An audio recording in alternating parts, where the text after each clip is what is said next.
त्यानंतर एक मोठी बातमी आहे अकोला शहरवासियांसाठी अतिशय महत्त्वाची बातमी। या ठिकाणी पाणी पुरवठा 2 दिवस बंद असेल। खडकी भागातील पाईपलाईन लीकेज झाल्यामुळे हा निर्णय घेण्यात आला आहे। दुरुस्तीच्या कामामुळे पाणी पुरवठा 2 दिवस बंद राहणार आहे। तर अकोला वासियांसाठी अतिशय महत्त्वाची बातमी। या ठिकाणी 2 दिवस पाणी येणार नाहीये, त्यामुळे जे पाणी तुमच्याकडे आता आहे तेच जपून वापरावं असं आवाहन करण्यात आलं आहे। नागरिकांनी सहकार्य करण्याचं आवाहन मनपा प्रशासनानं केलंय। शुक्रवारी पाणी पुरवठा सुरळीत होईल अशी माहिती समोर येते आणि 2 दिवस पाणी येणार नसल्याची ही माहिती आहे।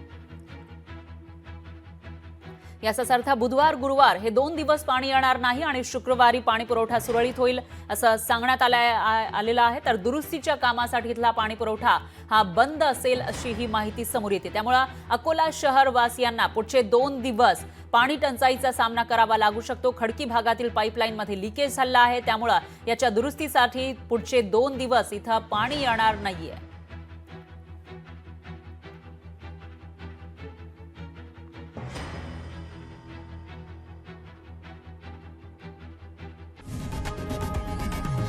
लोकशाही मराठी ऐका, पहा, जागरूक रहा।